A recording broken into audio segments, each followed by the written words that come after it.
本节目由拍视频超防抖、更稳更清晰的 OPPO Reno 2冠名播出。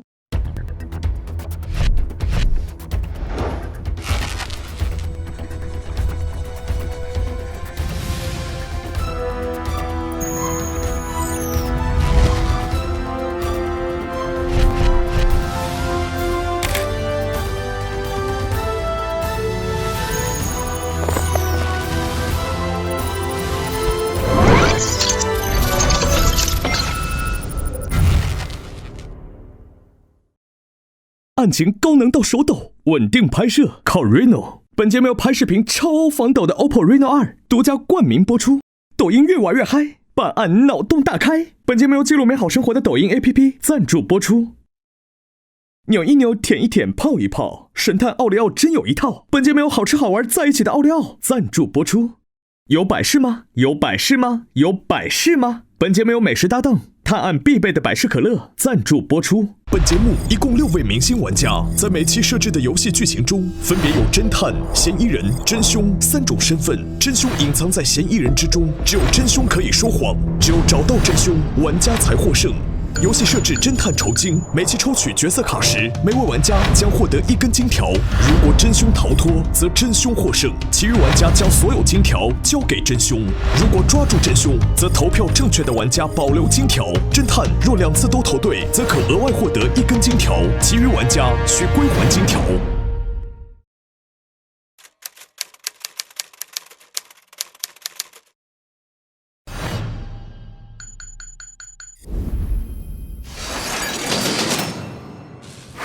今天呢，是我们出海的第4个星期，海上钢琴师5强之一的甄慧弹意外的死在了海里。为什么今天案件一发生，你们就到我这里来认你自己是凶手？什么？也就是说，每个人都可以撒谎。现在出现了4种杀人手法：淹死、是撒，毒死、是我，电死、是我电的，敲死，是我。但是我们有5个人。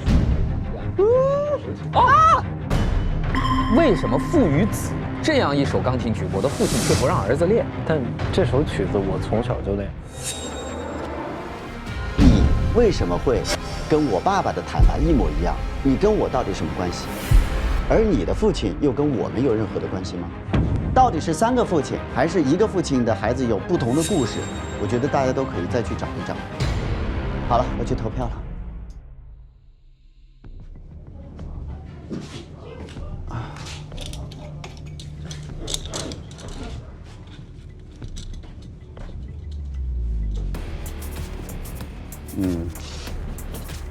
我觉得现在啪啪啦肯定不是，扔到水里那个应该也不是，白谱我觉得也不是，我觉得是砸，或者是电。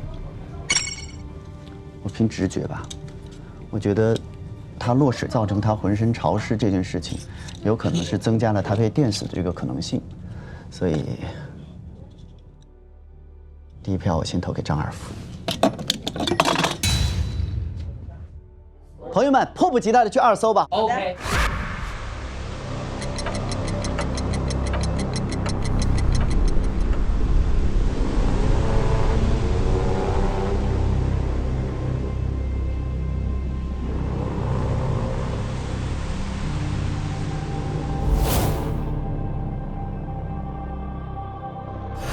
来，第2轮我们好好搜一搜吧。但这边有一个箱子，是不是还没有开开？对，钥匙没找着。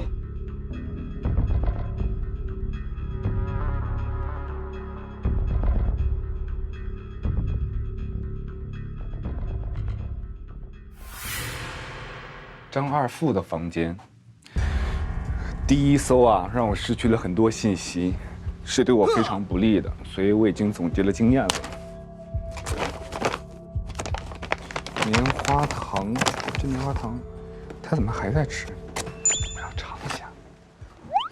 这个是我爸从来没给我吃过的棉花糖。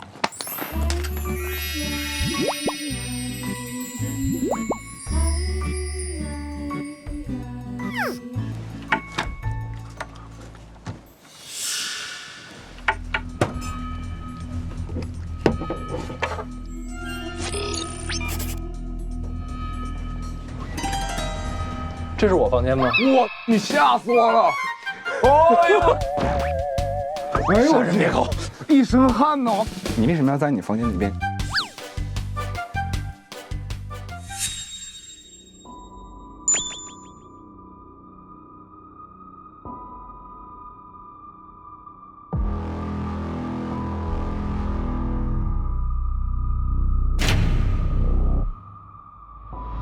哎，景呢？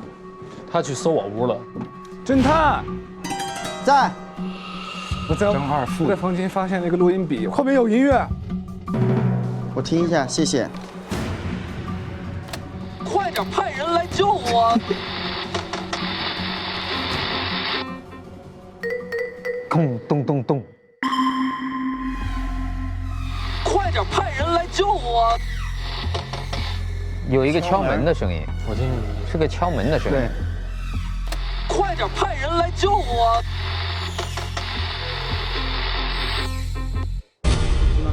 不止敲门，还有音乐吗？有那个噔噔噔噔噔噔，因为他那个也有敲门。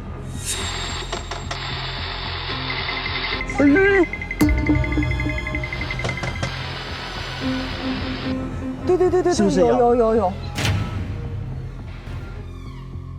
我不知道这个。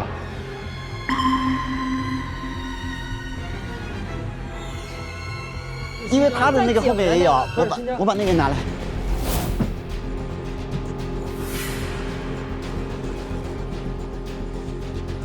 对，就是这个。你听。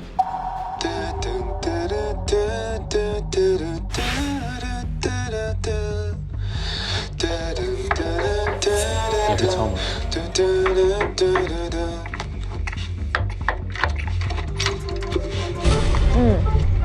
跟你那个一样。这是你自己的声音吗？这是我自己的声音，但是我不是对着录音笔喊的，我是坐在那儿房间里边，我听着我的对讲机有人呼叫，然后是我自己在喊求救。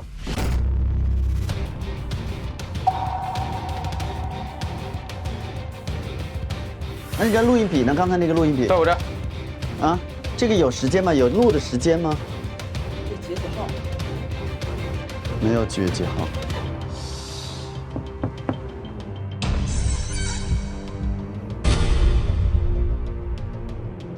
去外面再找找吧。白下手的时间是不是应该也能找到？对，白下手的时间肯定还是有。哎呀，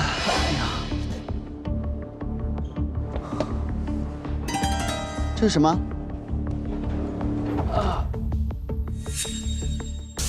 这个药的毒性只对海水不耐受的人有效，而且这个是被腐蚀过的。能打开吗？打不开，里面是空的了。哇！知道它海水不耐受的只有帕帕了。有新的发现啊！什么？出来吧！出现一个新的证据。我们在泳池的旁边那个坑里发现了一批新的毒药。这个毒药是只对有海水不耐症的人有效的。哎，海水不耐症之前出现过这个吗？出现在帕帕拉的深海珍珠丸，我的那个。你确定一下，他下药那个东西是珍珠丸还是这个？下药那个东西是珍珠丸还是这个？海洋珍珠丸10粒装。帕帕拉给他下了毒，这一瓶里面只有10颗，这个杯子里面的10颗药丸都在。这是20克一瓶，是空的了已经。这个你认吗？这个为什么会被烧成那样？对啊，而且这个现在已经打不开了，所以是把药弄完了之后拧上以后烧的，否则它根本打不开。这一定是吃完了，想要毁灭证据。对。你确定这个跟你没关系？这个不是我的，我只有那一瓶，就是10粒装的那个。你确定它跟你没关系？我确定它跟我没关系。那我们就要找，除了他之外，还有谁知道真有海水不耐症？这个一定有证据。如果找不到其他证据，就只能他来，就只能指向他。而且他就在撒谎。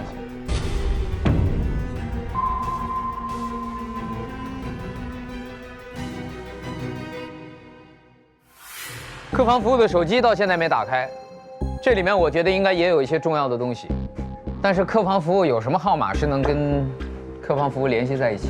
这里也有一个没打开的，客房服务。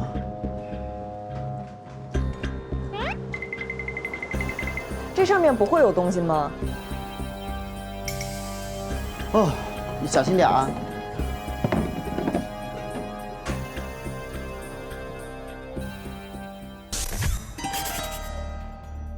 哎，啊，钥匙，真的有！哇，天哪，疯了，真的是。厉害厉害厉害！谢谢厉害谢谢谢谢。来，哇塞，这么绝吗？这也太难找了。打开了。工作日志。工作日志，鼓浪屿工作日志。保洁部。发现警帮房间门口有异常，有问题可对讲。哎，这儿有一个对讲。请问保洁部吗？保洁部吗？保洁部，保洁部。请问你们昨天11月7号在检查走廊卫生情况的时候，发现警帮房间门口有什么样的异常？昨晚23点50，我在下班前检查楼层的卫生情况，发现宾客警方的房间门口有一滴血。23点50，警帮门口有一滴血。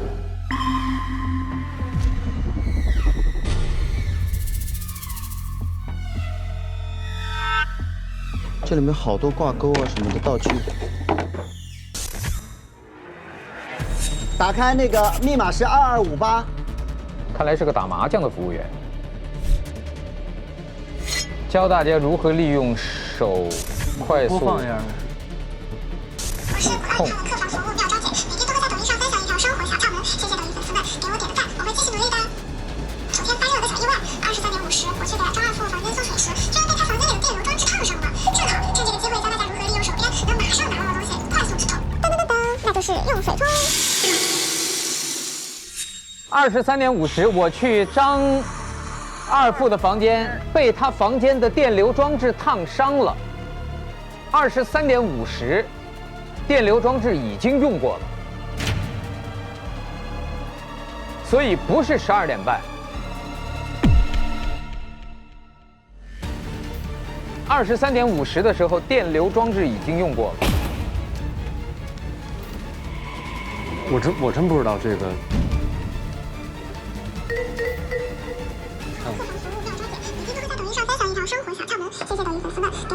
就很清楚，23点50被烫伤。对，除非有别人用过你的电流装置，否则你这个东西你现在要么就赶紧说，要么就继续撒谎。我真不知道。但是刚才保洁员又跟我说，23点50在他门口发现一滴血。我不知道。23点45我在房间里面待着呢，我没出门。你没出门是吗？是说在你房间门口发现一滴血？对，我不知道这件事。所以也就是说，那个盒子也是提早就把人砸了。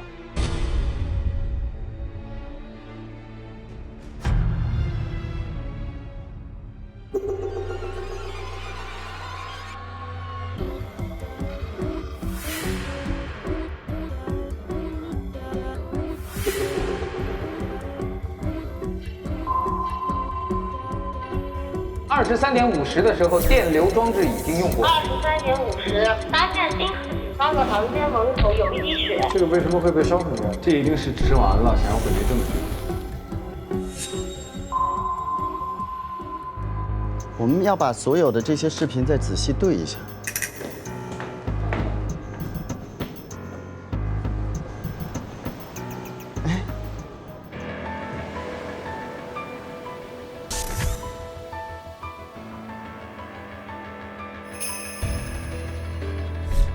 就是他当时衣服上挂下来的碎片。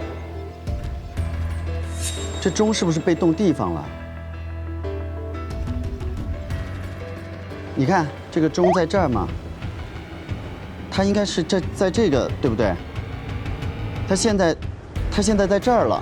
对。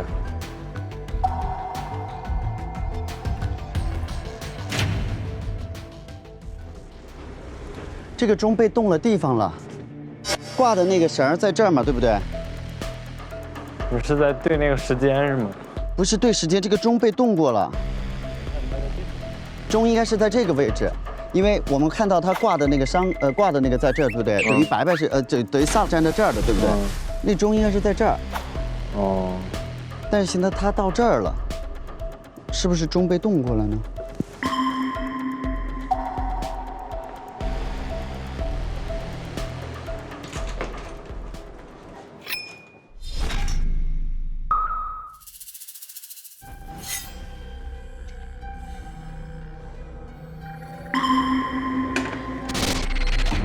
这个钟被动了地方了，钟应该是在这个位置。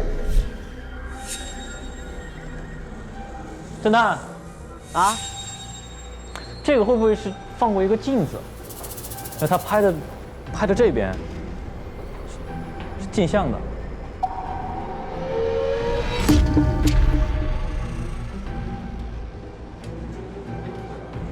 小心小心，别磕着。这真的是镜子？这是个镜子吗？哎，对耶，这里面反，这不是玻璃，这是镜子。这是镜子。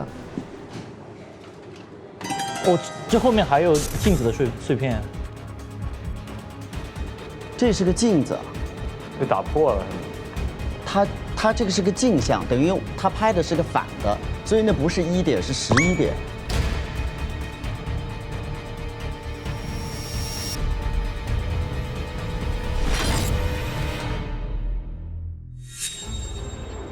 有可能。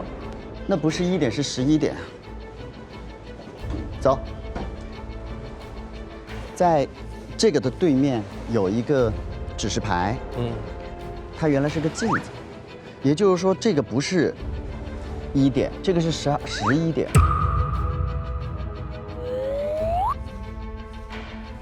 这个我们怀疑你这个东西拍到你的这个是个镜像。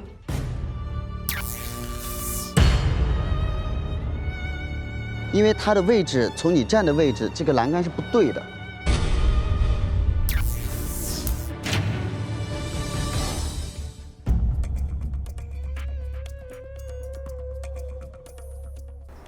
我的手整手机呢？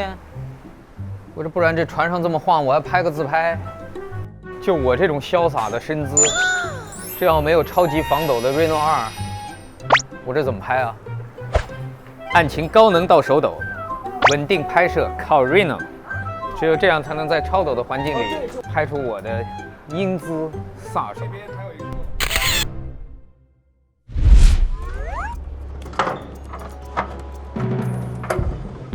哇！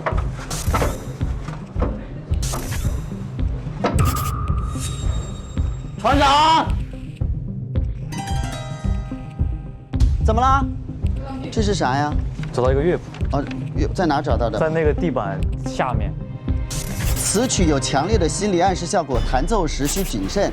演奏者弹奏此曲时，配合语言暗示，将听者的恨意无限放大，将持续2个小时。这个过程当中，听者将会被情绪操控，对时间失去概念，并且可能会采取泄愤的行为。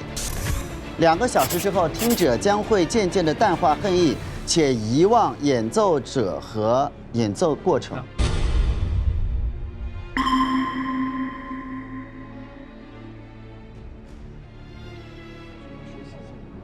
怪不得，我觉得你们每个人都没有理由去杀人，被催眠了，相当于被催眠了。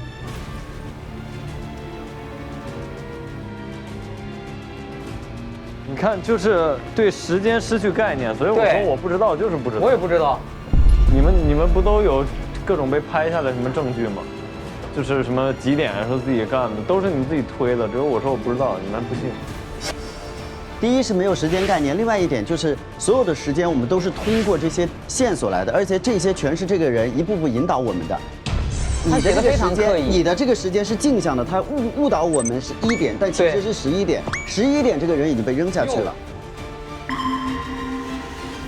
然后这个人很有可能12点2，很有可能11点20在这喝奶茶，这个人已经不是他了，因为头发遮得完全是看不出，对不对？所以你说的那个电击的那个时间，他说他11点50被电一下，很有可能，因为后面的那个时间所谓的12点30分，大家记得停一个电，也许这个时间根本就是错乱的。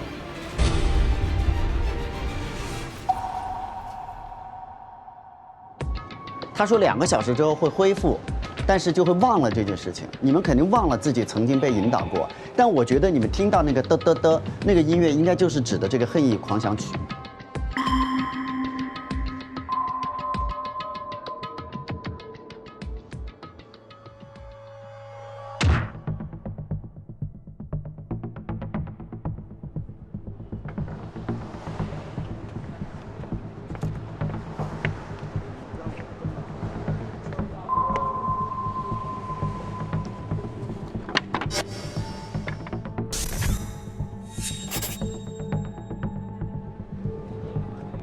又找到了什么？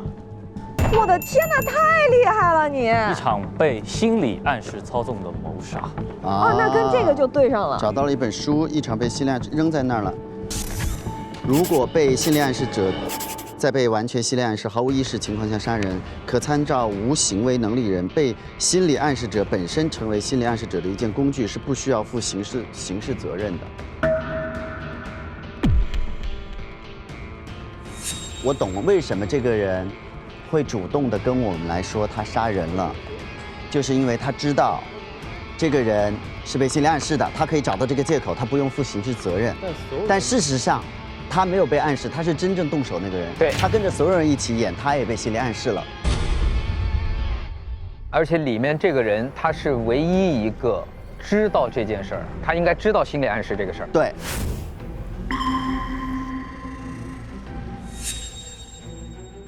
亲爱的朋友，这里有一句话：120分钟 OK。因为那个曲子能够控制大家2个小时，那个乐谱上写了，就是2个小时够他完成他的目的，是吗？这个人他有恃无恐，他觉得我不如直接坦白，因为最后我一定能找到一个理由，就是说我是被暗示了。他就是以这个为所谓的自己的推脱的理由。是不是还有箱子没开开啊？要不去房间里再找？走，去房间找找吧。找东西，找钥匙。找。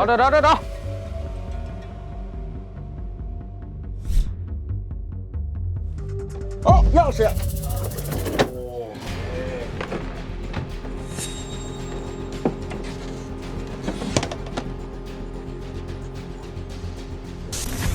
Father and Son。所以这个是 Father and Son， 就是你哼那个 Father and Son。对，就是他确实是得到了这个。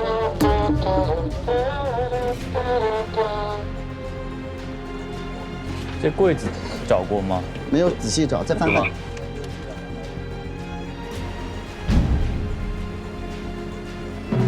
哎，这是他的病历本。对。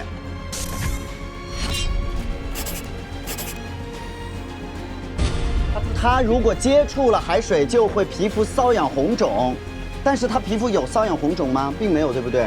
那就证明他是死了以后掉到海里的，他的皮肤已经没有反应了。如果他是活着掉到海里，他才会有过敏反应。那他是11点扔的，那如果是这样的话，他在11点之前就死了。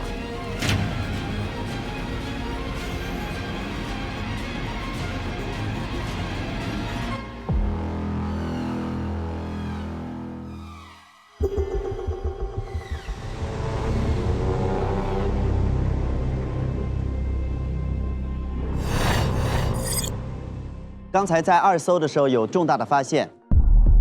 首先，第一点，我们找到了柜子顶的钥匙，我们打开了吧台的服务人员的这个箱子，知道了他11点50被机器烫伤了，也就是说11点50这个电击装备已经被用过了。另外呢，我们还找到了一个日志。23点50，警方的房间门口有一滴血，在警方的门口发现了血迹，也就是说11点50的时候他已经动过手了。萨动手的那个视频是镜像的，他的动手的时间根本不是1点，是11点，也就是说这个时间线也是假的。另外呢，我们还在那边发现了一本如何用心理暗示动手杀人的书籍，里面有一个很重要的部分被圈出来了，是说如果我是在被心理暗示下动的手，我是不需要负任何责任的。这个我要稍微声明一点啊，不需要承担刑事责任这个说法不完全准确。如果他是完全自愿接受心理暗示然后杀人的，他同样要承担一定的刑事责任。好，我们到目前为止，我们所有人做事情就是要找真凶了，所以到现在为止，我请确认自己不是凶手的人告诉我，为什么你不是凶手？你的理由是什么？为什么？这3个手机，其中有一个是我的。你抽对了，我就告诉你个大秘密。这个是你。你如果抽对了，这个是你的我就告诉你个大秘密。好，抽错了，那让别人来告诉你个大秘密。你用的是粉的呀？对。就是你的手机跟九宝的手机是一样的，是吗？对。你承认那个拍摄的镜像的视频是你拍摄的，对吗？确实是九宝拍的。九宝为什么要帮你做一个镜像的视频呢？他不是帮我，他确实是拍的镜子，他当时也喝晕了。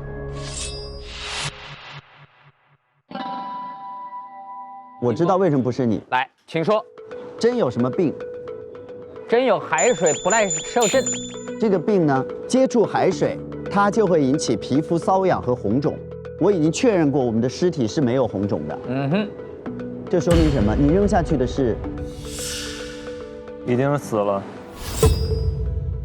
所以呢，你先不管了，你肯定不是凶手，你不要撒谎了。我11点钟想干掉他的时候，发现他躺在躺椅上，我以为他喝多了，因为我发现了大量的酒瓶，所以我轻而易举地把他扔到了海里。我回过头发现九宝好像拍到了我，忽然我想起来，如果我把他捞上来，换上他的衣服和头发，假装拍一个视频，我就可以错开这个时间段，误导大家11点20他还活着。拍完视频之后，我把衣服又重新给他换上，但没有把他扔下去，而是把他放在了躺椅上。我就到下面来检查，这个时候九宝已经喝醉了，我就翻看了他的手机，发现他拍的是个镜像。我说太好了，所以1点钟的时候，我把他又扔下去了一次，我就再没管他了。所以这个故事是想告诉你，会不会也有人用这样的手法，反复多次的来制造假的作案时间？比如说这个电流器，11点50之前他就用过，但是12点半搞个停电，让大家以为电流器是在那个时候被用了。包括那个血迹，也是有人拍到在12点20有人砸脑袋，但是11点50之前，血迹已经逼在他门口了。所以是不是也有人会做跟我同样的事儿？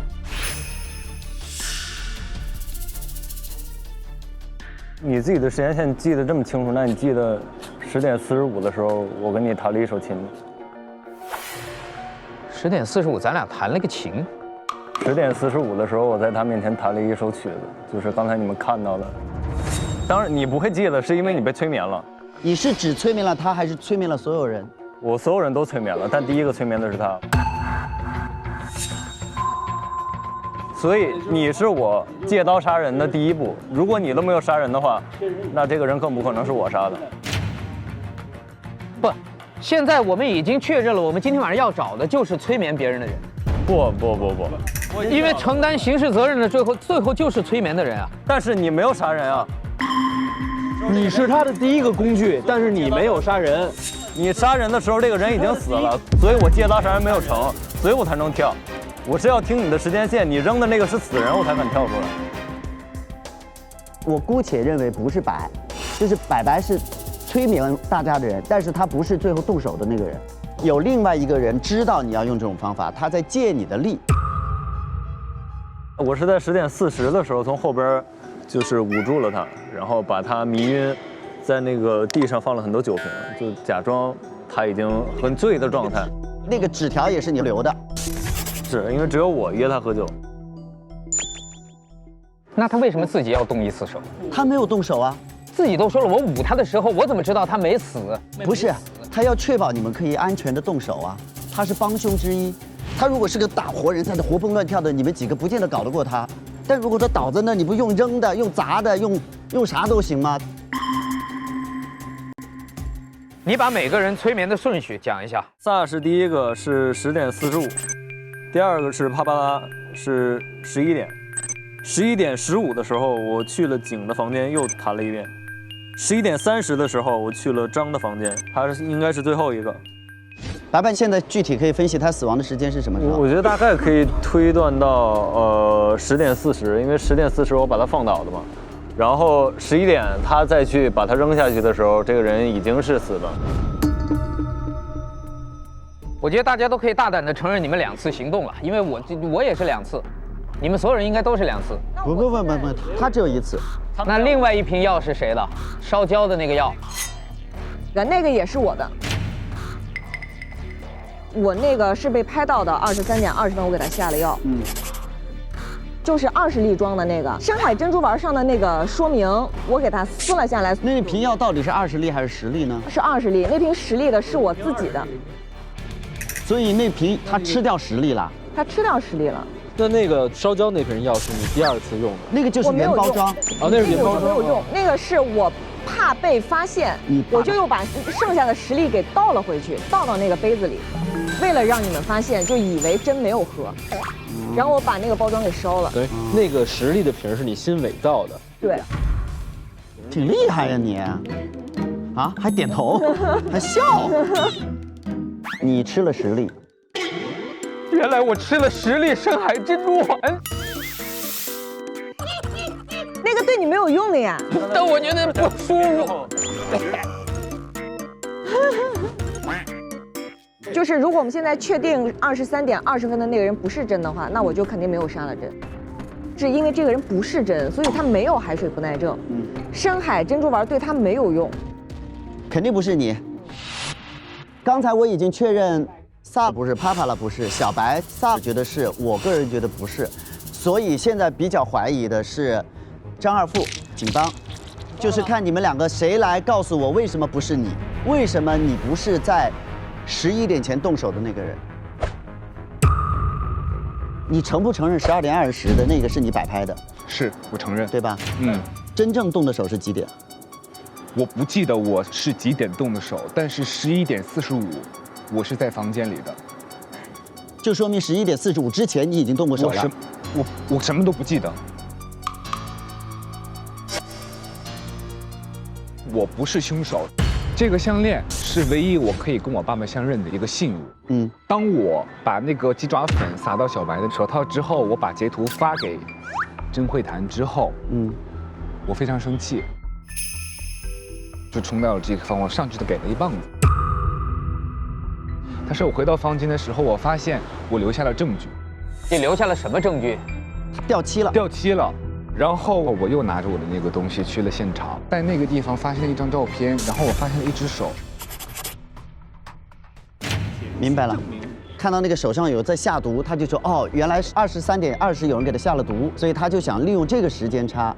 对，然后我只是再算一个我最安全的时间，11点20。如果像照片上只显示的，他喝了这个东西，他是在半个小时之后会中毒身亡，所以我一定要在50之后去证明我杀的是一个尸体。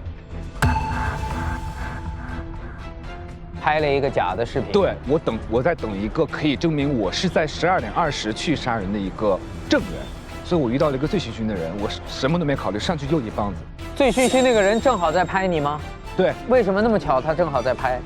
我在找这个人，我在找可以为我作证说我是在12点20动手杀的真，这样的话我就可以错过那个时间。但我觉得不对啊，就算他知道是毒，你怎么知道这个毒吃了要多长时间那个人才死呢？第2次我返回了我的房间去拿我的那个凶器的时候，我提到了一个垃圾桶，然后出现了一个小瓶子。你几点提到垃圾桶？12点左右。25，我又把那垃圾桶踢翻了，然后那小瓶子又滚出来了。你也看到了？我也看到了。就是我们俩就是前后脚，我们俩时间差其实就5到10分钟。泄愤完了之后，我正在想着怎么毁尸灭迹的时候，大副来把我叫走了。然后我是在大副的房间知道时间是11点45。就是我为什么不敢跳的原因，我一定是……妹妹，你说的不清不楚。你第1次是几点钟做的案。30之后45之前嘛，11点30之后45之前。作案完了以后，你怎么着了？从现场被大副叫走了。去了他办公室。对不起，服务员是在你屋里被烫伤的。我把那个东西搬回去了，我才去的大副房间。你说的是你从现场被大副叫走去了他办公室，你没说你回屋放东西。这个细节非常重要，如果你编的话，拜托你编得清楚一点。炸他一下，拜托你编得清楚一点。你说，是不是懵了？是不是乱了？没有，我是他叫完我之后，我把东西放好了，我下楼跟他对工作。你把什么东西放好？那个电力装置啊。放哪儿去了？我房间啊。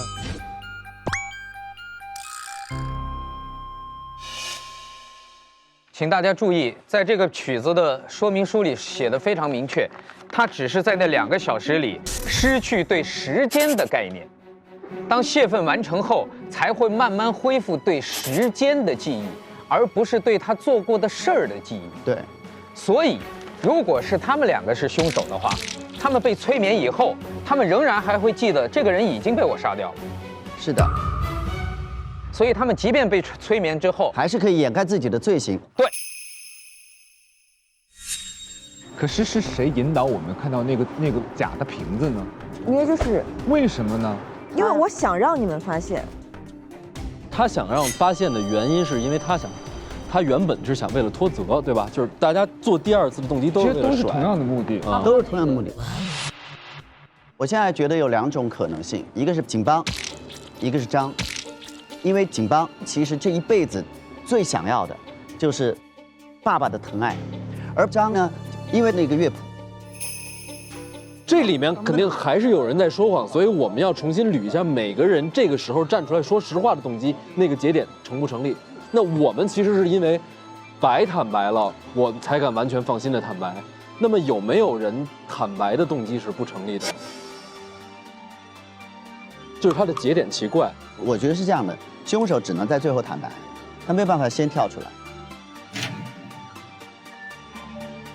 所以现在在我看来，可能最有可能性就是他们俩，因为时间线是完全不清楚的。好，萨萨，我还是怀疑他。但这事儿呢，我确实不太好说，因为这么多季了，我跟小白之间啊，都差点弄成私人恩怨。我这劲儿又上来了，我觉得我，你看，但真不是私人的事儿，他每次都太可疑。我们投票吧。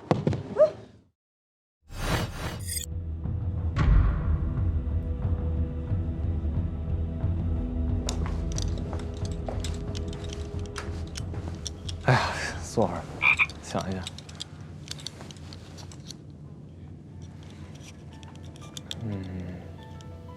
我对所有玩家都进行过一个催眠，但是我现在猜测，应该有1位玩家是没有被我这首曲子所催眠的，所以在他这儿，催眠的效果并不成立，因为从时间线上我已经排除了萨金丹还有帕帕拉。我现在集中在张二副还有警帮的身上，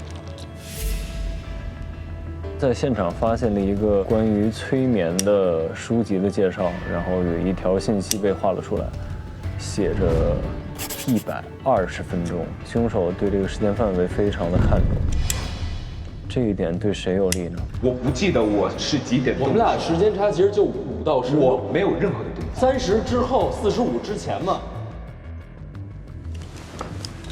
好吧。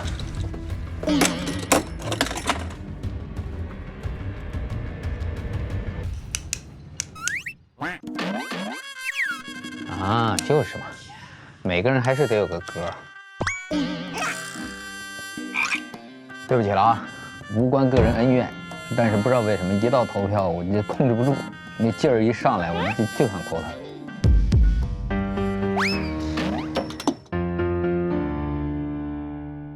但是今天还真不是他，我观察了他很久，我觉得他今天非常诚恳。除了他之外呢，我今天又特别怀疑这个张二副，但是张二副的最后一个举动，白坦白了，让我又开始动摇。就是在最后总结陈词的时候，张二副非常清楚，我对于小白的怀疑始终没有排除掉。如果真的是他的话，他一定会非常开心地把票引到小白身上，但他没有这么做，他反而非常的严谨地说出了他的一番推断，最后他把他的怀疑方向指向了警方，所以我个人真还认为警方在这当中的可疑程度陡然上升。所以今天第5季，新的一季第1期，给大家一个全新的开始，把我们的个人恩怨就此了断，同时结下一个新的仇家，谁新来的我就欺负谁。哎呀，希望这场能够投对吧？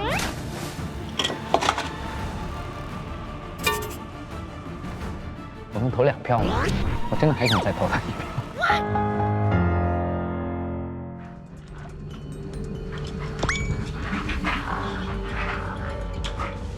最后讨论的环节，每一个人都把各自人物的时间、行动跟人物线说得很清楚，只有这个人是没有说清楚的。而我跟这个人在同时被怀疑的 PK 台上，他用生命在拉我下水，所以我把这1票投给。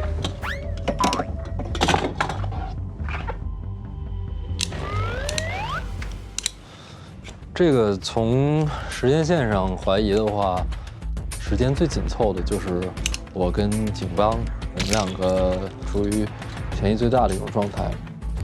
因为我联想到了帕帕拉的一个作案手段，就是我们都有过2次掩盖自己罪行的行为，而帕帕拉是通过隐藏了一个证据就可以解决这个问题，所以他没有去2次的下手，他没有像我们从时间线上去解决这个问题。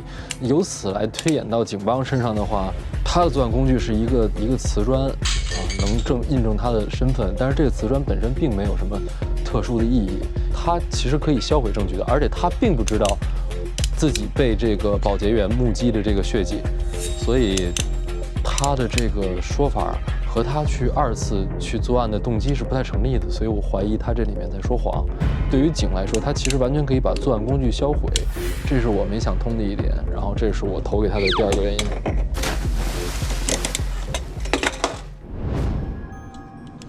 我现在肯定能排除的是，我自己肯定不是，萨我认为他也不是，那我觉得就是你了。我现在在怀疑警方和张二副，我觉得他们2个真正的凶手是一个对真有着强烈的恨意的人。从目前的角度来讲，一个只是有一个钥匙项链那样被他拿走了，另外一个是拿了父亲的一个琴谱，这2个都不足以萌生原生的恨意，这是一点。另外一点呢，我觉得就是2个人都说因为催眠的原因不记得自己的具体的时间线，然后2个人都说了一个时间点是11点45左右动的手，是一个话先说的是警方。如果自己不是这个时间点的话，他不敢瞎说，不然万一踩到别人的时间点会很危险。我这1票投给张二副。好可怕。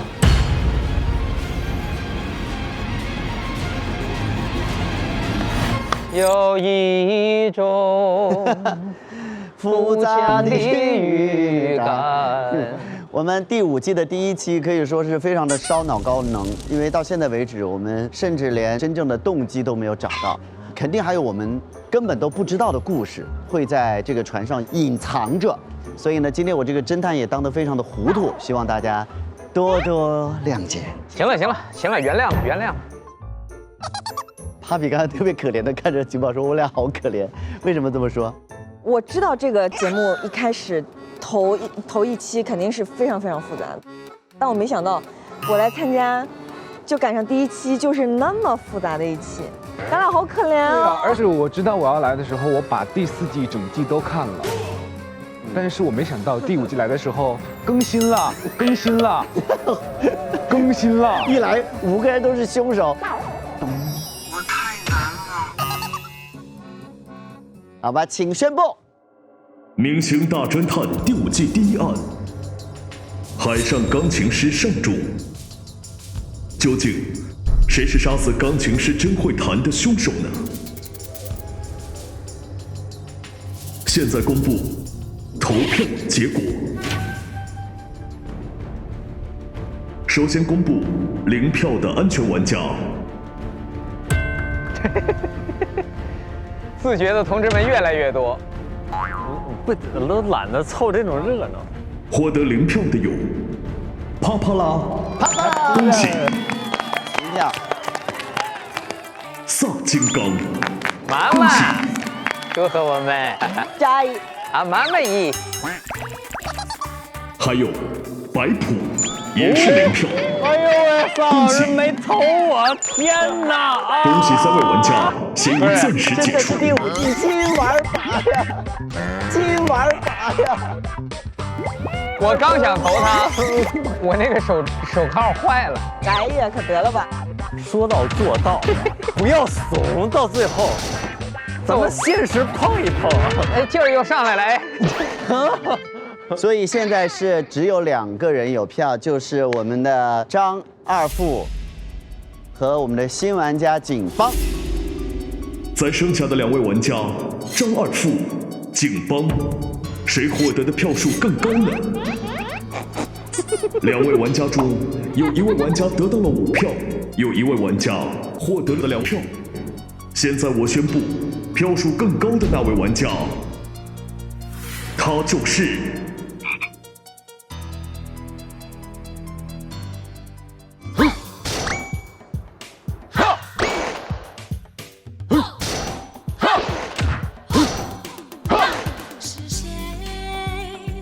你俩都要吓我是吗？紧张兄弟中的谁呢？是谁呢？紧张兄弟，你们知道有这件事吗？我们官宣了，我们官宣了。紧张，说好的183俱乐部呢？啊！我在房内宣布我们解散了。说好的183俱乐部呢？我在房内宣布我们解散了。我们官宣了。紧张。他们仨在一块叫白紧张，白紧张俱乐部。哎，你们仨在一块紧张啥？紧张啥？紧张兄弟中究竟谁更紧张呢？票数更高的是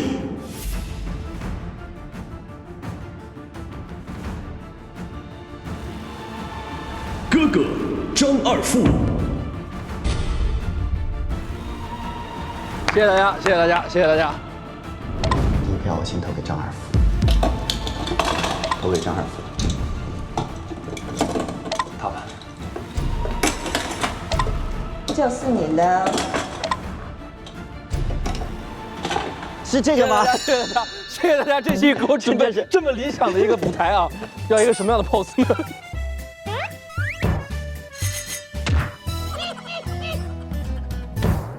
张二副究竟是不是杀死甄慧檀的凶手呢？探案神器 OPPO Reno 2真凶揭晓时刻，现在我宣布，各位玩家检举。不会真是白吧？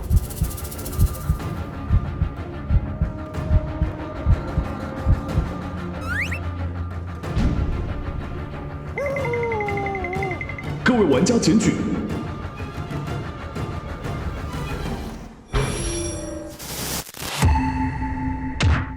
成功！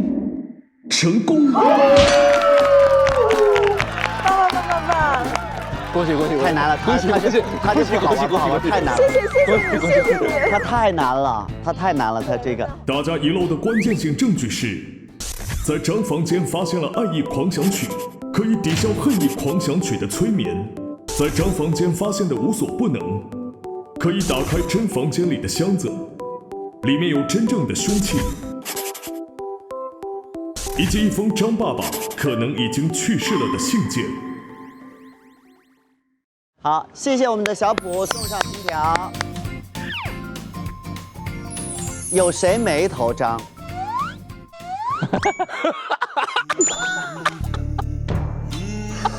好棒哦！投的我吗？明灯。你投的谁啊？多来啊，以后多来。你投的谁？以后多来。我肯定投对了。来，首先白白有一根，哎，我投错了有吗？投错了没有？白白有一根，啊，我们2位新玩家今天都有 ，Papi 有一根，规则也改了吗？投错了没有啊？然后呢？以前投错也都有啊。金宝有一根，我有2根，对啊，你没投对，这张还给节目组。没有，投错是有的，随大溜。没有，今年的规则是这样的。没有。哎，听到那边默默的说没有，真的没有，还回来。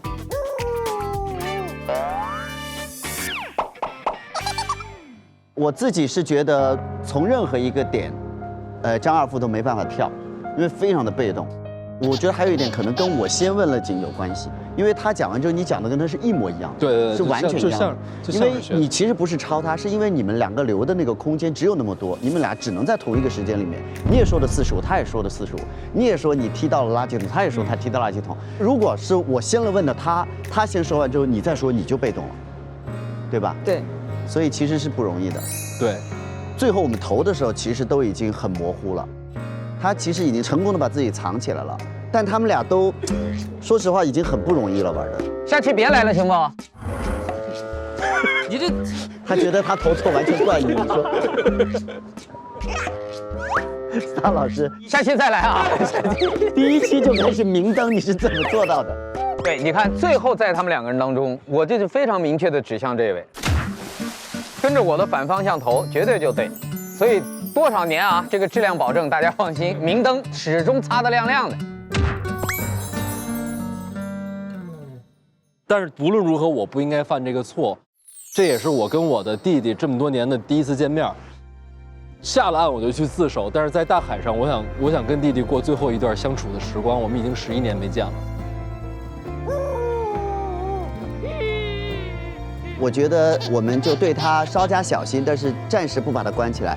等明天船靠岸之后，我们就把他交给有关部门，好不好？我想跟我哥哥多相处。他刚才说十几年没见，哥，我的老哥哥，我们11年没见了。我的老哥哥，我想跟弟弟过最后一段相处的时光。你可也没带啥，就带了个金条。走吧，哥，我们再相处相处。好好好。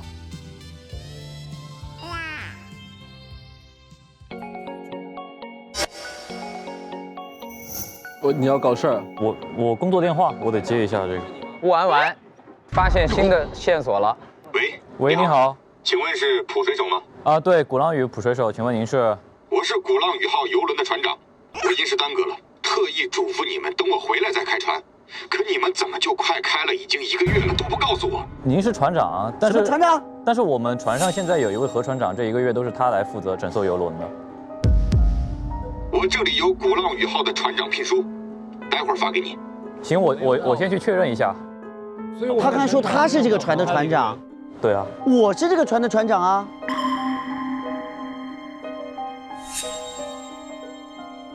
你有证书吗？有啊。鼓浪屿号。有啊，鼓浪屿号啊，我拿给你们看啊。好，你别跳楼。就是我杀了欧小编又怎么样？你们困不住我。老师。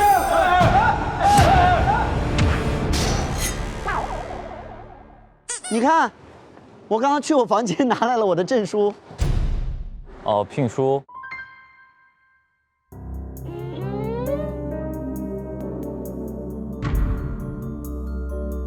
不是他可能是不是这个船，就是他的名字就叫船长，所以不是，我儿子就是接到了这个聘书，所以当上。你看，真的，我有物证人证。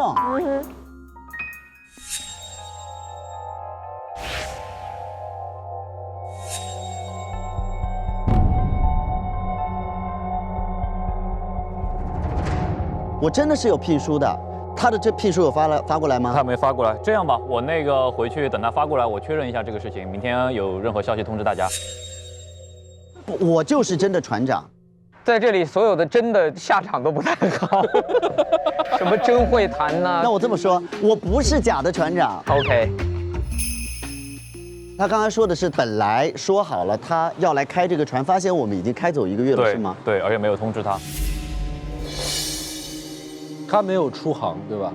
他去休假回来要开这个船的时候，发现我们已经开走1个月了。我觉得必有蹊跷。好吧，既然事情这么复杂，我就来感谢一下我们的赞助商伙伴。这个逻辑真的太严密了。来，案情高能到手抖，稳定拍摄靠 Reno。感谢拍视频超防抖的 OPPO Reno 2对本节目的大力支持，谢谢。抖音越玩越嗨，办案脑洞大开。感谢记录美好生活的抖音 APP 对本节目的大力支持。扭一扭，舔一舔，泡一泡，神探奥利奥真有一套。感谢好吃好玩在一起的奥利奥对本节目的大力支持。下面不是我结巴，是真的要说3次。有百事吗？有百事吗？有百事吗？感谢美食绝配、探案必备的百事可乐对本节目的大力支持。发现真相，发现更赞的自己。感谢科技成就生活之美的博士对本节目的大力支持。因为我们本来定了12点呢，在船长酒廊有一个庆祝活动，因为毕竟今天是我们1年1度的海上钢琴师选拔的日子。虽然今天出了一些事情，就算没心情喝酒庆祝，美食还是不应该辜负，厨师的辛苦劳动还是应该尊重。所以呢，我们现在呢是晚上9点钟，我们各自回房间休息一下，然后呢也理理思绪，他们兄弟多少年没见，也叙叙旧，好不好？然后我们12点的时候在船长酒廊再集合，好吗？好的。好，谢谢大家，来，我们这边走。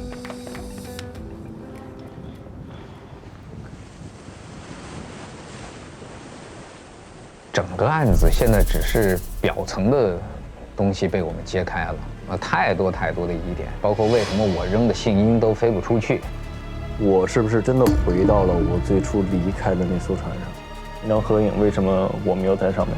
然后他们是在什么时候拍的？包括在对讲里面，张二副听到了自己的声音，那么那个人到底是谁？一直问你多大的这个神秘的黑衣人到底是谁？那个照片墙，为什么要选择一个你的拍照工具，让10月10号12点去12楼的甲板留影？另外，为什么《Father and Son》这首歌不是在一组父子的关系当中出现？那么这些几组父子关系到底有没有交织的地方？究竟这首曲子是怎么流传到不同的人手中？我们这几个钢琴师之间相互是什么关系？灯光闪烁的信号到底代表什么？连船长的身份现在都开始产生怀疑。这有没有可能是一个另有操盘者的这样一个局？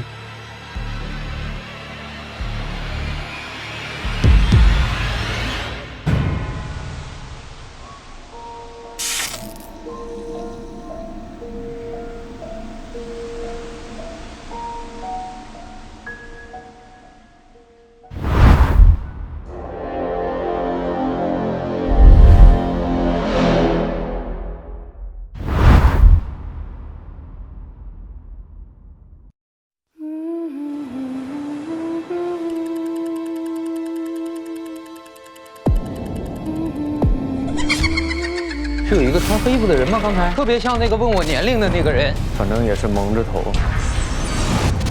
就是不让我们知道他是谁。这个人了解我们每个人在干什么，然后他跑这一圈就是为了让我们所有人都看到。你是黑衣人啊？你要笑了。我有种不好的预感，我们可能会被关起来。走吧，我们走。有一个人一直在暗中观察我们的身份。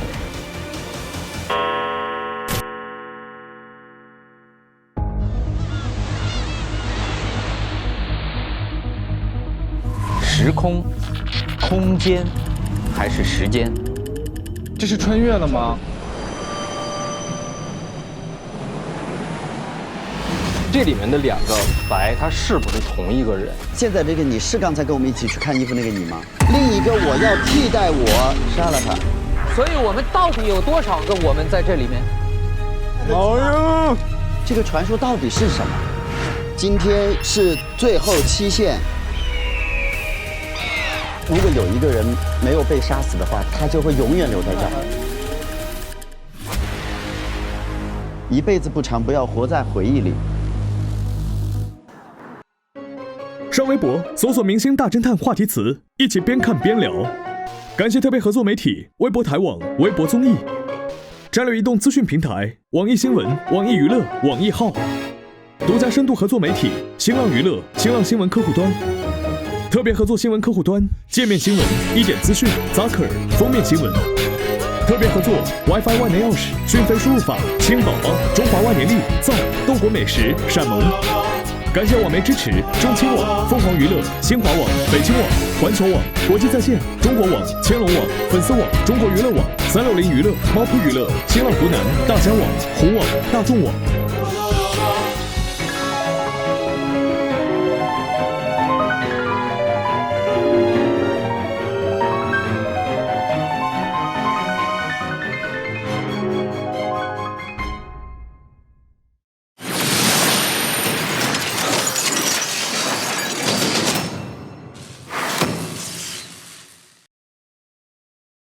高能侦探再度集结，